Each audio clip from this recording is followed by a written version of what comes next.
할렐루야. 귀한 찬양의 은혜 받은 줄 믿습니다. 존 그레이라는 영국 사람이 두 살 된 강아지 보비를 데리고 영국 에딘버러를 여행을 왔습니다. 그런데 여행 온 지 얼마 되지 않아서 이 존 그레이가 에딘버러에서 객사했습니다. 연고가 없고 잘 찾을 수가 없으니까 사람들이 이 사람을 그레이 프라이어스라는 교회 묘지에 묻어주었습니다. 그날부터 개 보비는 자신이 죽는 날까지 매일 밤마다 자신의 주인이었던 존 그레이의 묘를 지켰습니다. 그 개가 죽기까지 무려 14년 동안 주인의 묘를 지켰습니다. 그동안 주인과 같이 다녔던 카페, 식당을 다니면서 음식 쓰레기를 주워 먹으면서 끼니를 때우면서 추운 겨울에도 죽은 주인 곁을 떠나지 않았습니다. 그러던 어느 날 자신의 머리를 주인의 묘비에 기댄 채 꽁꽁 얼어 죽었습니다. 사람들은 주인을 잊지 못해 14년 동안이나 주인의 묘를 지킨 이 보비를 주인과 나란히 묻어주었고 그 근처에 보비의 동상도 함께 세워주었습니다. 이후 보비는 유일하게 에딘버러의 명예 시민권을 가진 개가 되었다는 이야기가 있습니다. 개 동상 사진 안 나옵니까? 나왔습니다. 지금 아주 명소가 되어서 많은 분들이 관광지가 되었다고 합니다. 우리나라에도 충성스러운 개가 있습니다. 제가 지난주 지방에 다녀오면서 가는 길에 오수 휴게소에서 쉬었는데요. 화장실 들어가는 입구에 오수의 개라고 해가지고 그 이야기를 써놨습니다. 제가 인터넷 찾아보니까 두 이야기가 비슷해요. 천년 전 신라 시대에 김개인이라는 사람이 전라북도 임실에 살고 있습니다. 이분이 개를 한 마리 기르고 있는데 개가 늘 주인을 따라다닙니다. 이 집 가도 따라가고 다른 동네 따라가고 개가 졸졸졸 주인만 따라다닙니다. 어느 날 동네 잔치가 벌어져서 동네 잔치를 다녀오던 이 김개인이 술에 취해가지고 들판 풀밭에 잠들었습니다. 기분 좋게 잠자고 있는데 저 들판 너머에서 불이 나가지고 이 불이 바람을 타고 점점점 이 김개인이 자고 있는 게 오는 거예요. 개가 그것을 알아차리고 주인에게 짖습니다. 멍멍 짖고 그래도 주인이 깨어나지 않으니까 막 앞발로 막 주인을 막 두드려도 이 주인이 너무나 술을 많이 마셔가지고 일어나지를 못하는 거예요. 자, 그래서 이 개가 어떻게 합니까? 옆에 있는 개울에 가가지고 자기 몸을 적시는 거예요. 물로 적셔가지고 와가지고 이 불이 주인에게 오지 않도록 그 앞에다가 자꾸 물을 적시는 거예요. 막 적시는. 몇 번 했는지 모르지만 몇십 번 했을 겁니다. 그런데 결국은 주인을 지키려고 한 개는 끝내 죽고 말았고 이로 인해서 주인은 살게 되었습니다. 김개인은 잠에서 깨어나 개가 자신을 구하기 위해 목숨을 바쳤음을 알고 몹시 슬퍼하면서 그 개의 죽음을 묻어주고 자신의 지팡이를 그 무덤 위에 딱 꽂았습니다. 나중에 이 지팡이가 실제 나무로 자랐다고 해서 훗날 개 오자와 나무 숫자를 합하여 그 고장 이름을 오수로 명명하고 그 개를 오수의 개라고 하면서 지금도 거기 가면 이 개 모양의 형상이 있고 아주 충견을 이렇게 기념하는 곳이 있습니다. 주인과 개의 사랑과 충성이 우리에게 얼마든지 아름다운 감동을 줄 수 있습니다. 어쩌면 사람보다 더 나은 개, 그 개의 사랑과 충성이 우리에게 많은 것을 생각하게 합니다. 지금 세상이 사랑을 잃어가도 여전히 우리를 감동시키는 사람, 감동시키는 개들이 얼마나 우리 주변에 많이 있는지 모릅니다. 자, 그러나 이 세상에서 가장 크고 가장 귀중한 사랑은 무엇이겠습니까? 그것은 바로 하나님의 사랑입니다. 하나님은 사랑이시고 하나님 우리를 사랑하셔서 예수님을 이 땅에 보내주셨습니다. 그리고 예수님은 그 사랑을 우리에게 보여주셨습니다. 이사야 선지자는 그 사랑을 이렇게 표현하고 있습니다. 이사야서 53장 5절에서 6절까지 말씀입니다. 시작. 그가 찔림은 우리의 허물 때문이요 그가 상함은 우리의 죄악 때문이라. 그가 징계를 받음으로 우리는 평화를 누리고 그가 채찍에 맞음으로 우리는 나음을 받았도다. 우리는 끝났습니까? 우리는 다 양 같아서 그릇 행하여 각기 제 길로 갔거늘 여호와께서는 우리 모두의 죄악을 그에게 담당시키셨도다. 하나님의 사랑을 완성시키기 위해서 예수님은 가장 수치스럽고 가장 창피하고 가장 비참한 죽음을 당하셔야 했습니다. 예수님은 자신이 잡히시고 십자가에 못 박히시기 전에 제자들에게 새로운 사랑의 말씀, 새로운 계명을 주셨습니다. 자, 오늘 본문에서 내가 너희들에게 새 계명을 준다고 말씀하십니다. 요한복음 13장 34절 말씀입니다. 시작. 새 계명을 너희에게 주노니 서로 사랑하라. 내가 너희를 사랑한 것 같이 너희도 서로 사랑하라. 새 계명을 주노니 서로 사랑하라는 겁니다. 너희들이 좋아서 사랑하지 말고 싫다고 헤어지지 말고 내가 너희를 사랑한 것처럼 너희도 사랑하라고 말씀하십니다.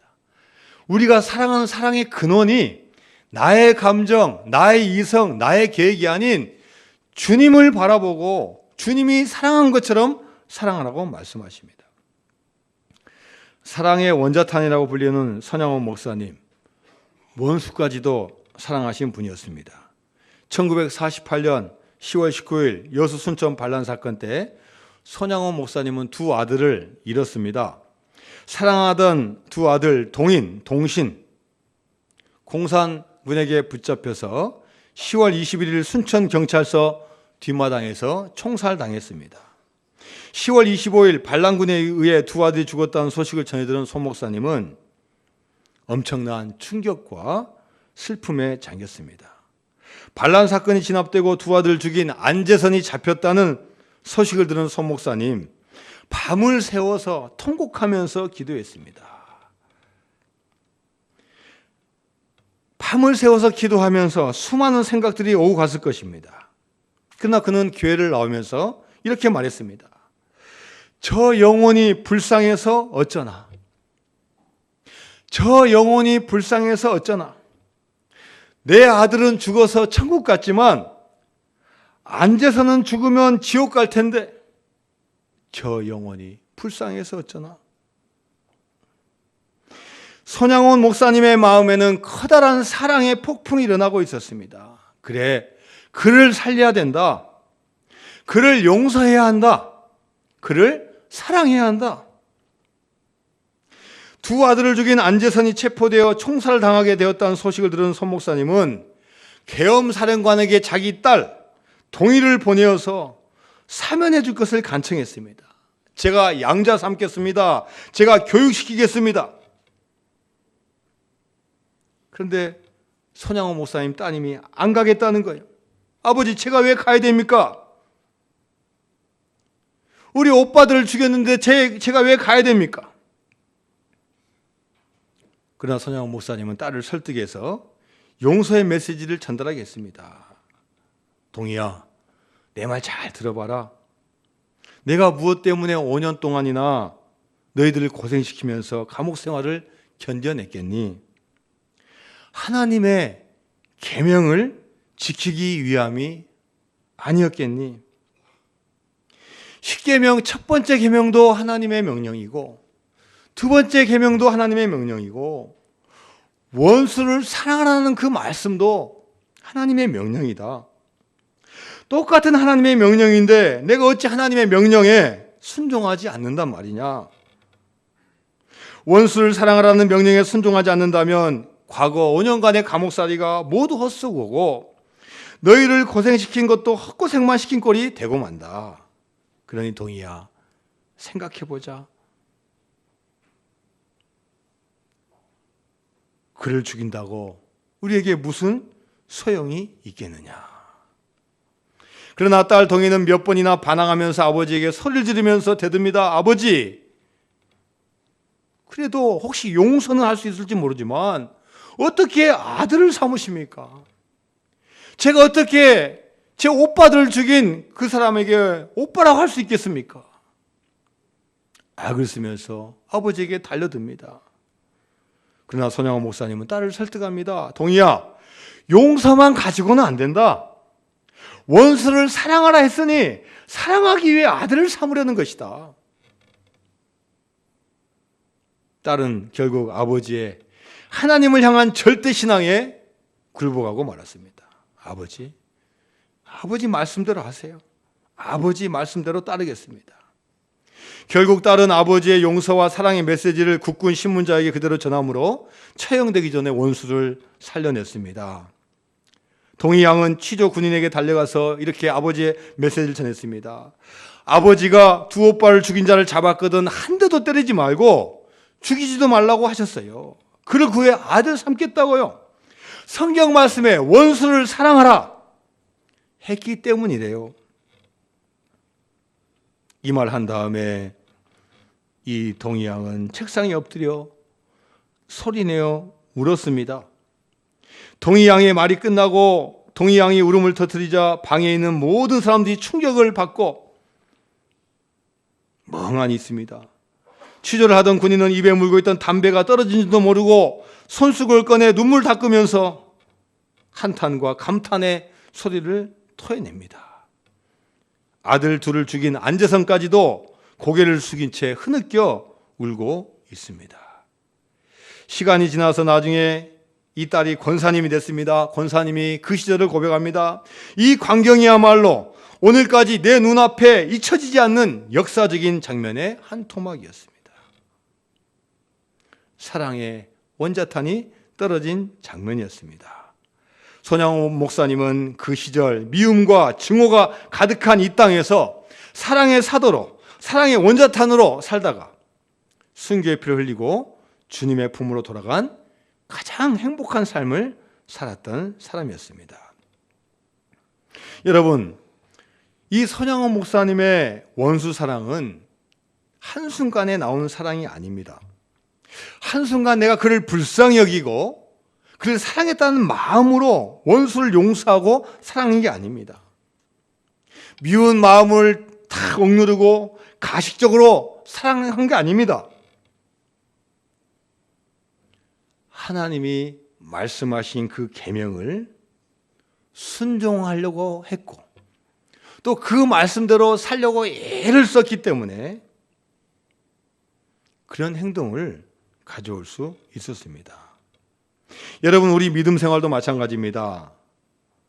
사랑하는 마음 가지고만 안 됩니다. 그 마음을 가져야 되고 그것을 이루기 위해서 우리가 주님을 잘 따르고 애쓰고 힘쓸 때 그것을 이룰 수가 있습니다. 여러분, 사람의 감정은 언제든지 변합니다. 사랑하는 그 열렬한 마음이 한순간에 미워하는 마음으로 바뀝니다.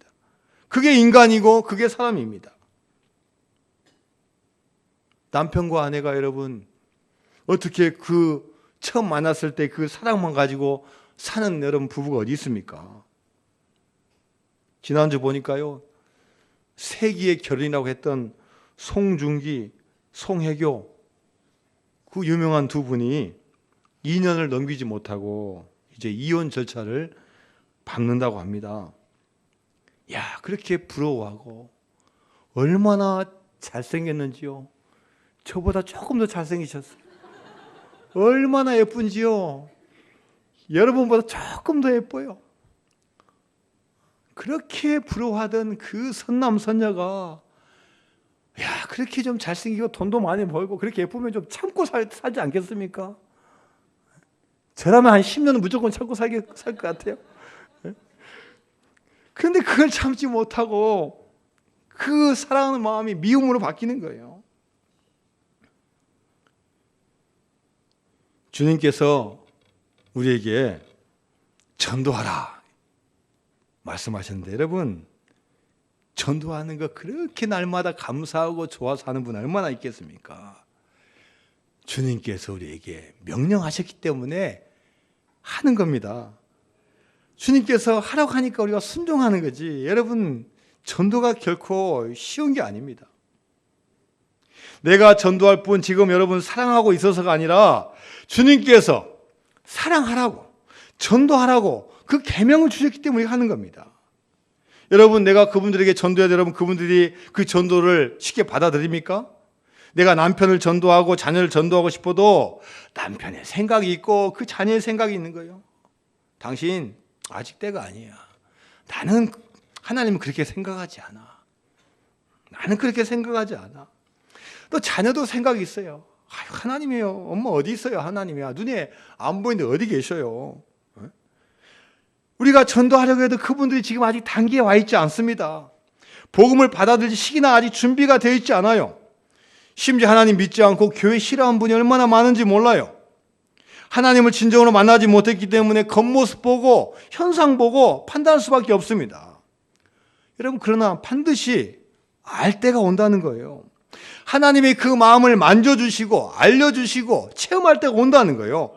그때까지 여러분 우리가 기다리고 기도해주고 사랑하고 전도하라고 말씀하시는 겁니다. 나중에 그분들이 하나님 사랑을 알게 되면요, 손잡고 분명히 알 거예요. 집사님 감사합니다. 집사님 때문에 제가 이렇게 구원의 감격을 누리고 얼마나 좋은 생활하는지 모릅니다라고 감사할 때가 온다는 거예요. 할렐루야. 하나님은 사랑이십니다. 사랑의 하나님 우리를 독생자를 주시기까지 사랑해 주셨습니다. 이 하나님의 사랑을 우리는 받아들이면 되는 거예요. 성경은 말씀합니다. 로마서 5장 8절입니다. 시작. 우리가 아직 죄인 되었을 때 그리스도께서 우리를 위하여 죽으심으로 하나님께서 우리에 대한 자기의 사랑을 확증하셨느니라. 하나님은 우리가 죄인 되었을 때, 우리가 사랑받을 만한 아무 조건이 없을 때 우리를 불러주셨다는 거예요. 세상은요 그렇지 않습니다. 좋은 사람 만나야 됩니다. 자기에게 도움을 주는 사람 만나야 돼요. 사랑할 만한 사람만 사랑하고 싫어하는 사람은 만나지 않습니다. 그냥 피해버리고 맙니다. 그러나 하나님은 그렇지 않으신다는 거예요. 우리가 아무 보잘것없는 죄인이었을 때부터 이미 선택해 주시고 우리를 불러주신다는 거예요. 세상이 모두 외면하고 세상이 다 떠나고 심지어 세상이 다 포기해도 하나님 우리를 사랑해 주시고 포기하지 않으신다는 겁니다. 부모님은 우리를 잊을지라도 우리 하나님 우리를 잊지 않으신다는 거예요. 이사야서 49장 15절 말씀입니다. 시작. 여인이 어찌 그 젖먹는 자식을 잊겠으며 자기 태어서 난 아들을 긍휼히 여기지 않겠느냐. 그들은 혹시 잊을지라도 나는 너를 잊지 아니할 것이라. 부모가 어머니는 젖을 먹여서 잘 키워놓고 나중에 혹시 버릴지 모르지만 나는 너희들을 절대 잊지 않고 너희를 지켜주겠다는 겁니다. 우리가 병들고 힘없고 무능해진다 하더라도 우리 하나님 우리를 버리지 않으신다는 거예요. 자, 이사야서 46장 4절 말씀입니다. 시작. 너희가 노년에 이르기까지 내가 그래 하겠고 백발이 되기까지 내가 너희를 품을 것이라. 내가 지었은즉 내가 업을 것이요 내가 품고 구하여 내리라. 언제까지 지켜주신다고요? 노년에 이르기까지 지켜주신다는 거예요. 백발이 되기까지 지켜주신다는 거예요. 너희를 품어주고 내가 지었으니까 내가 업어주고 내가 품고 너희를 구하여 내겠다는 겁니다.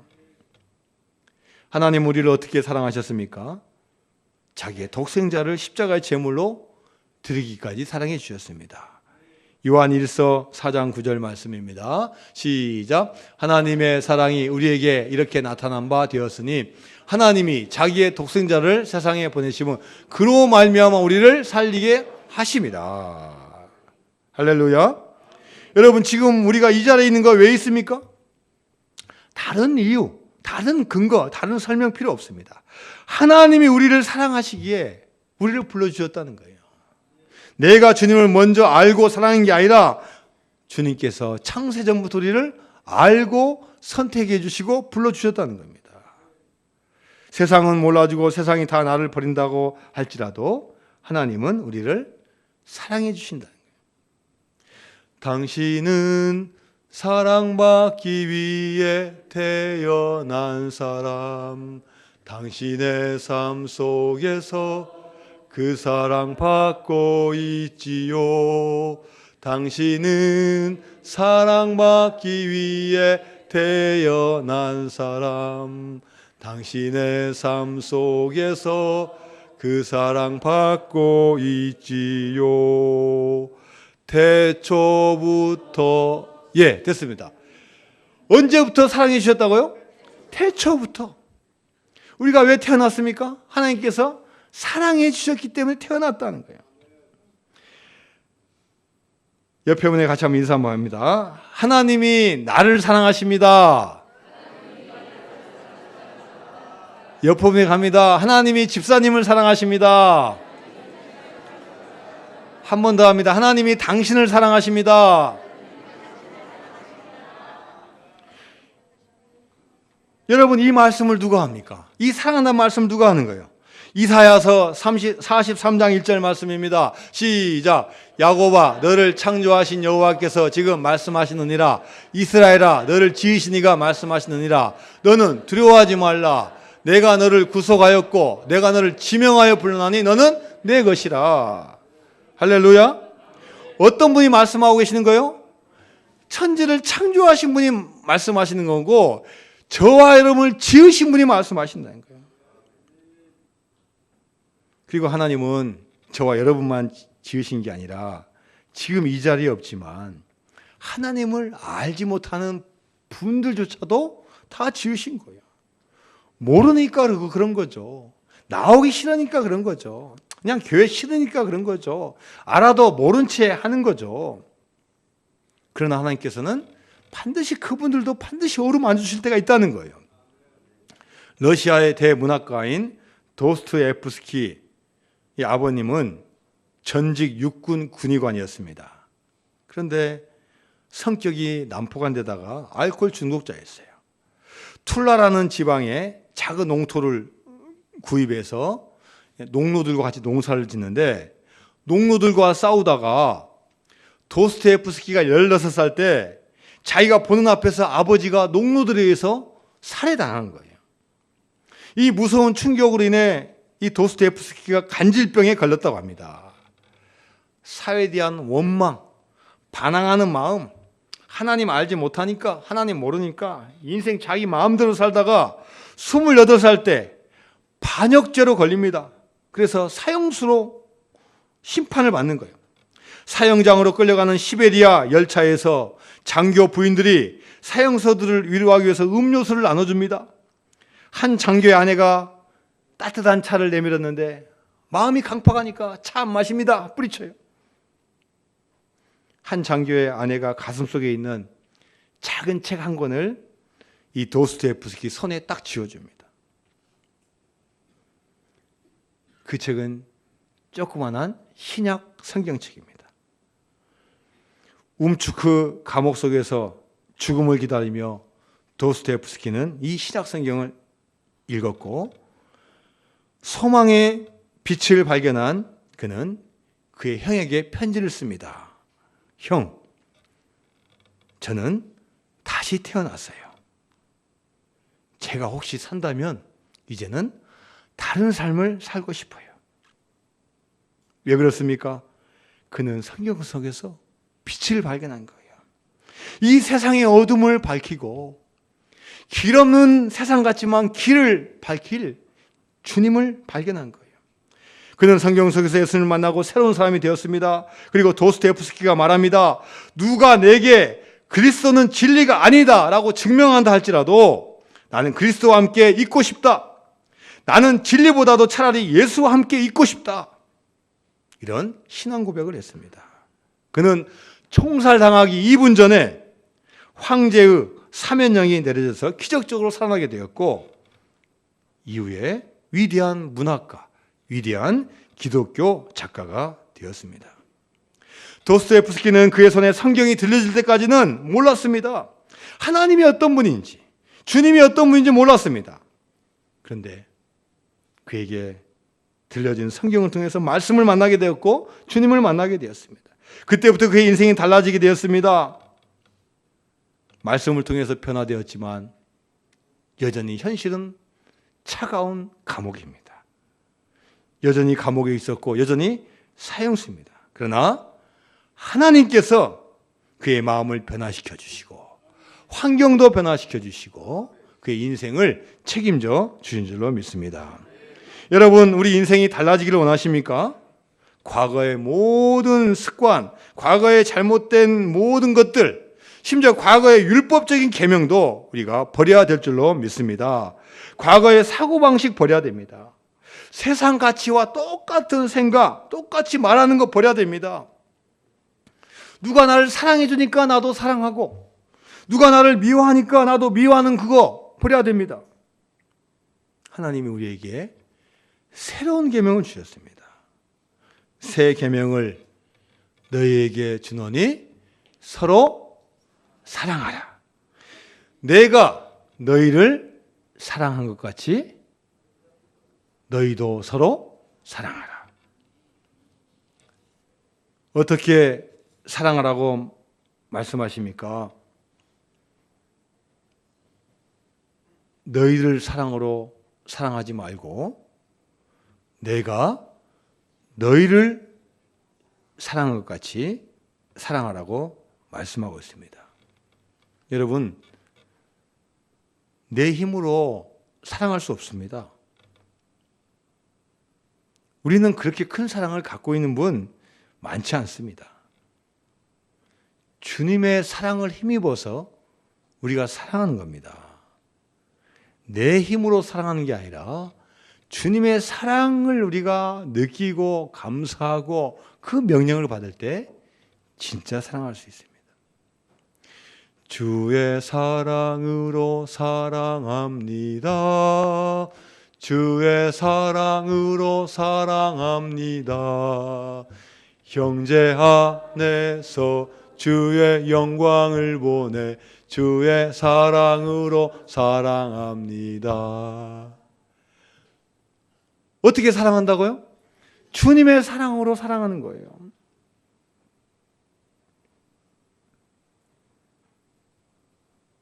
미국 필라델피아에 4명의 군목을 위한 기념 예배당이 있습니다. 그들의 사랑을 기념하기 위해서 예배당을 지었습니다. 1943년 1월 22일 4명의 군목이 배에 탑니다. 폭스, 구스, 폴링, 워싱턴, 도체스터 호에 승선합니다. 10일 지난 2월 3일 새벽 0시 55분에 독일 잠수함 U-233이 도체스터호에 접근해서 어뢰를 쏩니다. 도체스터호가 어뢰를 맞고 점점 물에 잠기기 시작합니다. 4명의 군목은 잠기어가는 함정 속에서 병사들을 진정시키고 도와주고 구명정을 꺼내서 탈출시킵니다. 그날 배에 타고 있던 904명 중 무려 605명이 다 전사했습니다. 물론 전사자 명단에는 장렬하게 죽어간 4명의 군대 목사님 명단이 끼어 있습니다. 1951년 미국 국민은 4명의 군목 기념 예배당을 건립했습니다.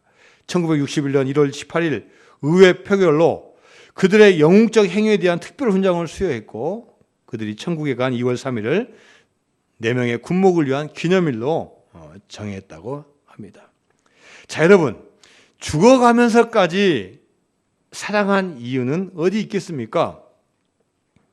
그분이 다른 사람보다 인간적으로 큰 사랑을 가져서이겠습니까? 사랑하라는 아마 그 계명을 받았기 때문입니다. 그 계명을 받았기 때문에, 그 명령을 받았기 때문에 그 명령에 순종해서 기꺼이 죽을 수가 있었습니다. 요한 1서 4장 21절 말씀입니다. 시작. 우리가 이 계명을 주께 받았나니 하나님을 사랑한 자는 또한 그 형제를 사랑할지니라. 사랑하라는 것이 명령이라는 거예요. 사랑하고 싶지 않아도 억지로라도 사랑하라는 겁니다. 거역하느냐, 순종하느냐, 둘 중에 하나를 선택하라는 거예요. 여러분, 문제는 상대에 있지 않습니다. 상대방에 있지 않습니다. 나에게 있어요. 내가 사랑의 사람으로 변하면은, 내가 믿음의 사람, 사랑의 사람 변하면은 문제가 해결되는 겁니다. 내가 용서하고, 내가 이해해주고, 내가 존중해주고, 내가 오래 참고, 내가 주고, 내가 베풀면은 해결되는 거예요. 사랑하는 사람은 비판하지 않습니다. 나라를 진정으로 사랑하는 사람은 나라 비판하지 않습니다. 오히려 그 시간에 나라를 위해서 기도하고 나라를 위해서 일합니다. 오히려 정말로 나라를 사랑한다면요, 하나님 나라를 위해서 더 전도하고 더 애쓰고 복음 증거하는 거예요. 교회를 사랑하는 사람이요, 교회 비판하지 않습니다. 교회를 위해서 기도해주고 헌신하는 겁니다. 가족을 정말로 사랑하는 사람, 가족 비판하지 않아요. 가족을 살리려고 하는 사람은요, 아내 비판하지 않고 남편 비판하지 않습니다. 자녀가 어리다고 어리숙하다고 잘못했다고 비판하지 않습니다. 기다려주는 거예요. 남편 기다려주고 아내 기다려줍니다. 아버지가, 어머니가 좀 마음에 안 들어도 기다려주는 거예요. 자녀 당연히 부족하죠. 사랑해주고 기다려주는 거예요. 기대에 못 미친다고 자녀 비판한 부모가 이러면 어디 있습니까? 서로 우리는 사랑해야 됩니다. 서로 사랑하시기 바랍니다. 몸에 있는 모든 지체들도요, 서로 사랑한대요. 서로 연결시킨대요. 떨어져 있는 것 같지만 서로 세포와 세포끼리, 혈관과 혈관끼리, 피와 피로, 신경과 신경을 서로 연결시킨다는 거예요. 도와준다는 거예요. 그리고 자기 역할 열심히 한다는 거예요. 그래야지 우리 몸이 건강한 겁니다. 서로 싸우고 막히고 그러면 염증 나고 몸에 병이 생긴다는 거예요. 우리의 믿음의 길도 마찬가지입니다. 서로 같이 협력하고 서로 같이 가야 되는 거예요. 여러분, 믿음 생활 절대 좋은 일만 있지 않습니다. 목사님 설교요, 어떻게 늘 내 마음에 들고 어떻게 내 귀 속에 항상 들어옵니까? 성가대가 찬양을 아무리 열심히 준비해도 때에 따라서 찬양이 늘 내 마음에 들어오지 않을 때가 있는 거예요. 저는 항상 잘 들어옵니다. 네? 그럴 때가 있는 거예요. 봉사하는 거요, 여러분, 내가 정말 헌신하려고 봉사했지만 내 마음대로 하는 봉사가 이러면 어디 있습니까? 싫어도 하는 거고요, 어려워도 하는 거고요, 힘들어도 하는 거죠. 여러분, 주변 한번 보세요. 한번 보세요. 다 마음에 드셔요? 다 마음에 듭니까? 아유, 마음에 안 드는 분도 있어요. 그래도 어떻게 하라는 거예요? 사랑하라는 거예요. 여러분, 혹시 제일 명성교회가 마음에 드시지 않은 분이 있습니까? 사랑하기로 결단하고 좋아하기로 결단하시기 바랍니다. 여러분, 윤 목사님이 마음에 들지 않습니까? 여러분, 그래도 이 정도면 괜찮지. 예? 아유, 기대에 못 미치지만 그래도 사랑해야지. 좋아하기로 결단해야 되는 거예요. 여러분, 마음에 드는 목사가 어디 있고, 여러분 마음에 드는 장로님이 이 세상에 어디 있습니까? 좋아하기로 결단하고 나가는 거예요. 할렐루야. 우리 교회 여러분, 다 부서나 자기 남성교 여성교회 다 마음에 드는 분 다 있습니까? 다 성격도 틀리죠. 감정도 잘 안 맞죠. 스타일도 틀리죠. 여러분, 마음에 드는 분이 어디 있냐는 거예요. 사랑하고 품어주기로 결단해야 된다는 거예요. 누구의 사랑으로요? 예수님의 사랑으로. 나의 사랑이 아닌 예수님의 사랑으로 결단해야 된다는 거예요. 주일 지키는 거요, 쉽지 않습니다. 저는요, 여러분들 대단한 분이에요. 얼마나 많은 유혹, 얼마나 많은 시험, 얼마나 많은 중요한 약속, 얼마나 좋은 데가 많은데요, 주일날 이렇게 지키는 거예요. 여러분, 대단하신 분이에요. 뭐 반응이 별로 없어요. 자, 옆에 분하고 한번 인사합니다. 집사님 대단하신 분이에요. 네? 그러니까 위대하시고 대단하신 분들만 여기 계신 거예요. 여러분, 교회 지키는 거 쉽지 않습니다. 한 교회 잘 섬기고요, 몇십 년 동안 지키는 거 쉽지 않아요. 제가 일부 예배 때 목사님 설교를 들어보니까요, 그런 말씀 하시더라고요. 내가 이 교회 왜 나오지? 내가 왜 이 교회 나오지? 더 좋은 교회 있는 것 같은데 왜 이 교회 나오지? 100번 해야지 진짜 신자가 된다는 거예요. 할렐루야. 여러분은 100번도 안 하신 것 같아요. 내가 왜 꼭 이 교회 나와야 되지? 내가 꼭 왜 예배 드려야 되지? 내가 꼭 왜 봉사해야 되지? 쉬운 일도 있는데 안 해도 되는데 100번 해야지 진짜 신자가 된다는 거예요. 저는 지난주에 이번 우리가 앞으로 국내 선교 갈 비금도하고 또 비금도에서 배 타고 1시간 30분 가는 우이도 제가 다녀왔습니다. 저 비금에 있는 교회 목사님이 지금 부임한 지 몇 년 됐는데 처음에 오셨을 때는 교인이 70명이었대요. 여러분, 이 비금도에서 교인 70명이면요 적은 숫자가 아닙니다. 상당히 많은 숫자예요. 또 섬이라고 무시하면 안 돼요. 오히려 광주에 계신 분보다 소득이 더 높은 분들 많다고 그래요. 염전을 통해서 소금도 좋은 소금 나고요. 시금치를 재배하는데요, 비닐하우스 재배하지 않습니다. 따뜻한 날에 재배하지 않습니다. 겨울에 땅에 심으면 시금치가 난대요. 땅에서 뭐 온천 같은 게 나오는데요. 그래가지고 그냥 자연적으로 그냥 시금치가 자란대요. 이 시금치로 버는 돈 50%, 그 다음에 염전에서 버는 50% 해가지고 괜찮게 사신다는 거예요. 그래가지고 이 교회가 70명 나오는데요, 3억을 들여가지고 교육관을 건축을 했어요. 그래서 교육관에서 어르신들을 잘 모셔가지고 노인대학도 하고 이런 교회입니다. 제가 이 목사님하고 지금 몇 년째 교류하고 있는데 4년 전에 70명이었는데 이번에 가서 들은 이야기가 교인이 목사님 40명입니다. 내가 그때 분명히 70명 들었는데 왜 30명을 줄었어요? 그분들 지금 어디 가 계신 거예요? 하늘나라 계시요. 시골에 젊은 사람 안 들어오죠. 평균 나이가 70, 80, 90이니까 시간 되니까 다 이제 천국 가시는 거예요. 그리고 또 저기 요양병원에 가 계시고 또 혼자 사시기 힘드니까 자녀들이 데려가고 해가지고 몇 년 만에 지금 30명이 가신 거예요. 하늘로 가시고 병원으로 가시고 가족에 가시고 그러신 거예요. 그래도 여러분 얼마나 열심히 한지 몰라요.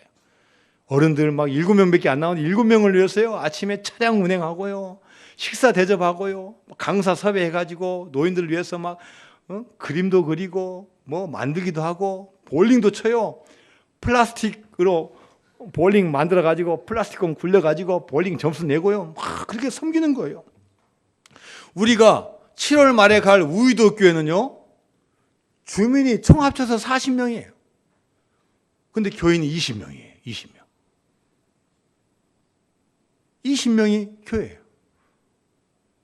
그리고 또 우리가 도와주고 있고 섬기는 교회가 우이도에 있는 옆에 있는 섬교회인데 거기는 또 가구가 5가구밖에 안 돼요.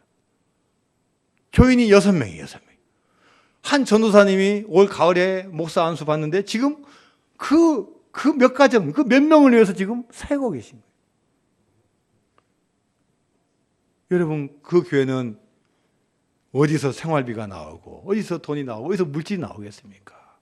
우리가 도와주지 않고 기도해 주지 않고 연결되지 않으면은 시골교회가 얼마나 힘든지 모릅니다. 우리가 진짜 주님의 사랑을 실천하고 주님의 제자가 되는 거, 서로 사랑하는 계명을 지켜야 될 줄로 믿습니다. 여러분, 사랑하는 것은요, 내가 좋아서 하는 게 아닙니다. 결단해야 됩니다. 내 마음, 내 사랑, 내 감정으로 결정하면 안 돼요.